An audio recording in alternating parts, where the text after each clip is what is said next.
and it's not too late to bring some color into your life with this simple do-it-yourself activity, making a seed bomb. What is a seed bomb? It's an explosion of seeds packed into a ball of mud, clay, and water. That's literally all the ingredients that you need to have a mini meadow of wildflowers in your own yard. The best part about it is it requires zero maintenance. You don't need to water it, you don't need to bury it. Quite literally, all you gotta do is just make your seed bomb by mixing those ingredients together and then just toss it. In due time, those seeds will grow all on their own. So why does this work?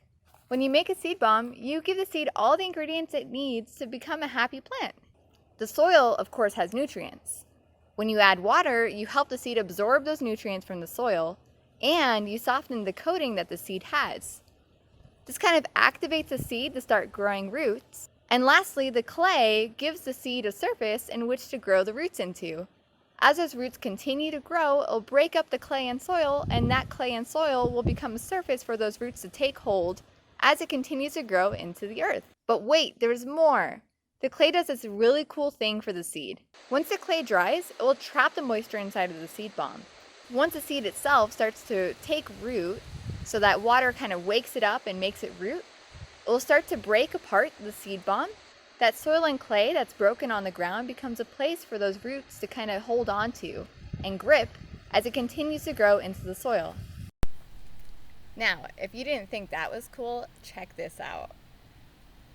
Seed bombs are so easy and so efficient that they're being used to replant entire forests. 4 years ago, the Thai government decided to try this out. They had an area of about 800 football fields worth of space of land that was just kind of like in bad shape. It was degraded, it was damaged, and what they really wanted to see was their forests come back to life.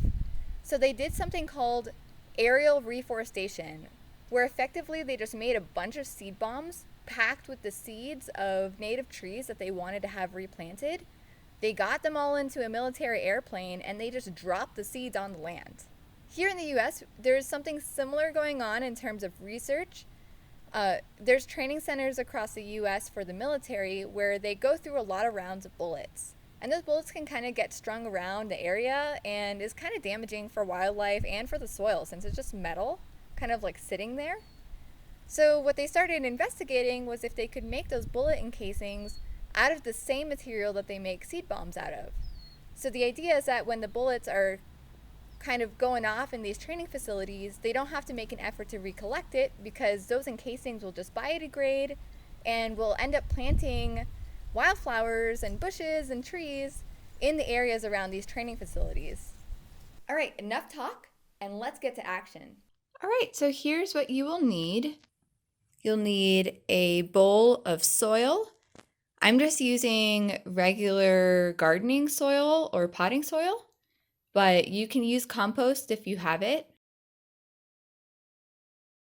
You need some bentonite clay. This can seem kind of hard to get, but I actually am just using beauty clay that I bought from a store here. You can get it at Walmart or CVS or any pharmacy. This larger container costs about $10, but you can buy it in smaller amounts that cost a little less, like around the $7 range. I just have a cup of good old water. And then, of course, you need your seeds. Then you'll need a bowl for mixing and a spoon to mix things in. And lastly, a tray of any kind to set your seed bombs in once you're done making them. If you don't have a tray, you can just kind of slap it on a slab of cardboard inside of a shoebox. It doesn't really matter. It just needs to be any surface where you can leave it to dry after you're done. Scarlet runner bean is a climbing plant that you can also eat. It can climb up to 8 feet tall. This beautiful and yummy plant is from the mountains of Central America. In fact, its common name, ayocote, in Mexico has its roots in Nahuatl, a language spoken by the Aztec people. It is popular here in the US because of how pretty the red flowers are and how yummy the beans are. In your home, you might know the beans as butter beans, and you can eat the pods at any time that you like. The red flowers are packed with nectar, which hummingbirds will love. Plant these along a trellis, a fence, a wall, or balcony, and see if you spot a hummingbird buzzing in to feed from it. Giant sunflowers are my personal favorite. I love them so much because their name in Spanish, girasol, means turning sun. This is because sunflowers turn toward the sun. Goldfinches love to perch on the flower and eat their seeds. Goldfinches will help the flower to spread the love by dropping the seeds across the land, allowing more sunflowers to grow. If you've ever seen a field of sunflowers, it's very likely that goldfinches or other birds that love sunflowers have spread those seeds. All right, so now we're just going to go ahead and show you how to put together the recipe for a seed bomb. So you'll see that I have everything kind of set up. I have my bowl of soil, I've got my clay, I've got some water, I've got the seeds out, and then I've got my mixing bowl. Now we're going to kind of do a recipe where it's like 3 parts soil to 5 parts clay. Now if you were to do 3 scoops of soil into your mixing bowl and 3 scoops of clay into your mixing bowl, just be aware that you're going to be making more than one seed bomb with that recipe. So just start kind of small and then keep on going as you decide that you want to make more seed bombs. If you're doing this as a family, I would say just go ahead and just do the full 3 to 5 ratio, which is what we're going to show off today because I'm going to make quite a few of them. So I'm putting in 3 scoops of soil. So you can see that. I've got my soil in there. And then I'm putting in 5 scoops of clay.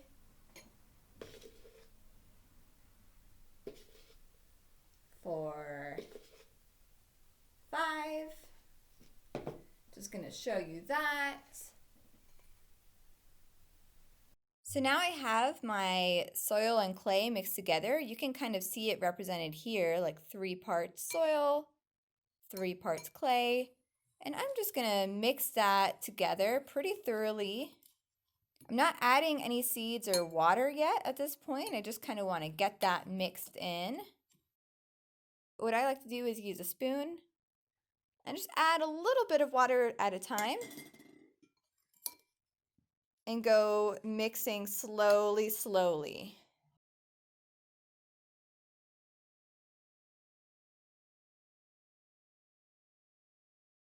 All right, so that's kind of getting to the point of where I want it to be. So it's kind of sticky. It's going to be easy to kind of shape into a ball, kind of like Play-Doh is. So that's perfect. I'm just going to leave it at that with my water.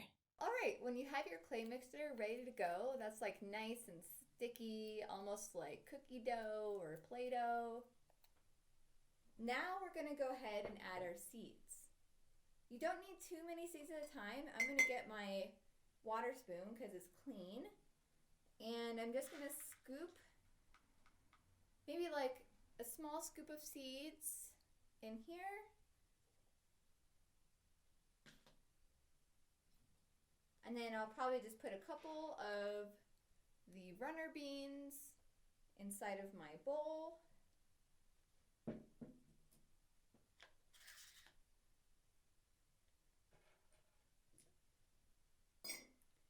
And then I'm going to go ahead and mix the mixture again just to make sure that the seeds are all mixed in there. You'll see it's kind of a stubborn clay, which is exactly what I want it to look like. So now you will see that I have seeds kind of mixed in here. Now we're ready to go and we're going to make the seed bombs. And this is where your hands are going to get kind of dirty, so it's the best part, the fun part. Time to get in there and get in with the dirt and the mud. So I'm just going to take a small amount of the clay, and I'm just going to make like a little ball, maybe like 1 inch in size. It can be a little smaller even, and just like roll it up with your hands, just like you would with cookie dough. You're just rolling up into a little tiny ball, and there I have my first seed bomb. So I'm going to go ahead and roll up a couple of others.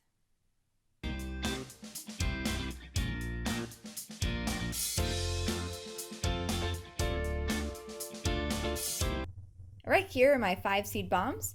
Now we're going to find a good place to let them dry. Any sunny window is perfectly fine. If you don't have a sunny window, just leave it out anywhere where it can just kind of have some air and let it dry out for a day or two. You're going to want it to harden before you use it. And your last step is just to toss the seed. No yard? No problem. You can get up close and personal with your seed bomb by setting your seed bomb inside of a bowl with some soil in it and just leave it by a window and you can watch it grow. Or you can become a bit of a guerrilla gardener and ask a friend if they have a yard if they wouldn't mind you tossing a seed bomb into their yard. With their permission, of course. Thank you for your contribution for making Utah a healthy home for people and our wild neighbors. Plants, animals, and birds connect our world.